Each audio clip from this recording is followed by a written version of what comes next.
Because a lot of people I see in the comments, and also some economists who say, oh, the doomers have been saying that we're in a recession since 2022, but still there's no recession. Everything is fine. And none of the data reflects the fact that we're actually in a recession, which if you just go by the official numbers and the official data, that is a true statement. But we know that none of the official data can actually be trusted anymore. And then they'll say, well, if you look back to October of 2022, all the way up to present day, then the S&P 500 is up 87%. That's a massive return.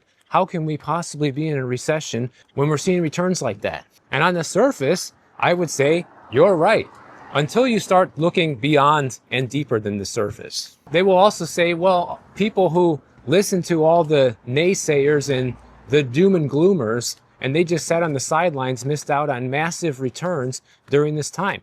And I had never told anybody not to continue their investment strategies throughout this entire time. All I have done is made sure people have been more cautious than usual and have been saving more money than usual for a rainy day, because they're likely going to need it, and really caution people against buying a home, which you'll see why here in just a minute. But despite these bullish points on the economy, the fact still remains, like we just talked about with the job market, which is probably the biggest risk to our economy right now. Even the Fed thinks so. The job market doesn't show any signs of recovery either. Things seem to just be continuing to get worse throughout 2025, setting us up for a pretty perilous 2026. But I will leave you with this. I want you guys to take a look at some of these charts here from a great website called Prices in Gold. I think it's called Priced in Gold. Let's take a look firstly at hourly wages priced in gold, going all the way back to 1965. You can see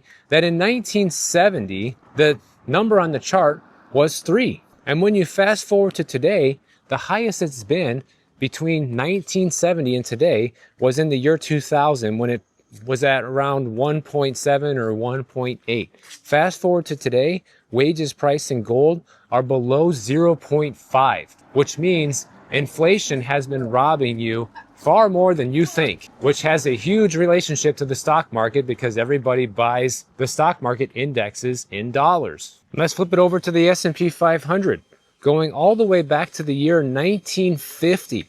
Okay, when you price the S&P 500 in grams of gold, today it is sitting right around 58 grams priced in gold. But back in the year 2000, it was like 170, and it has never recovered since then. And the S&P 500, when priced in gold, is as low as it was back in 1970, right around the time when wages also peaked. What a coincidence. You want to look at the Dow Jones? Sort of the same story here. The highest peak that we saw of the Dow Jones price in gold was back in the year 2000. And today, it is sitting roughly at about levels that we saw in 2008, as well as levels that we saw around 1971. And then some people will say, well, what about real estate, Michael? Real estate's always been one of the best hedges against inflation. Well, if you price real estate in gold, that also hasn't been too great either. Take a look at this chart going back to 1985. Home prices in 2005 are roughly the same as where they were at back in 1985. What kind of hedge against inflation is that, guys? Meanwhile, the green line on the top of this chart is home prices in dollars. And this is all according to the Case-Shiller Home Price Index. And of course, the price in dollars has never been higher, right?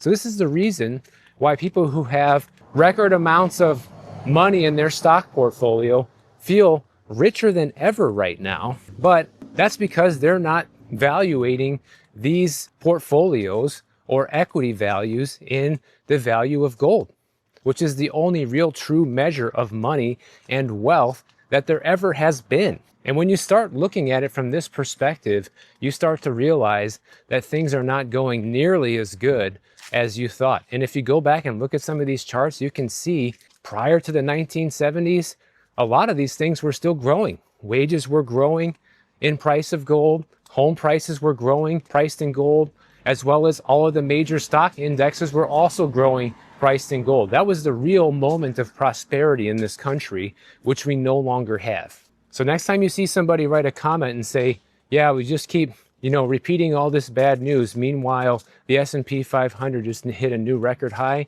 Remember what I just told you, and remember what these indexes really are measured in the price of gold, not in dollars. And that will reframe your entire perspective on how good things really are right now.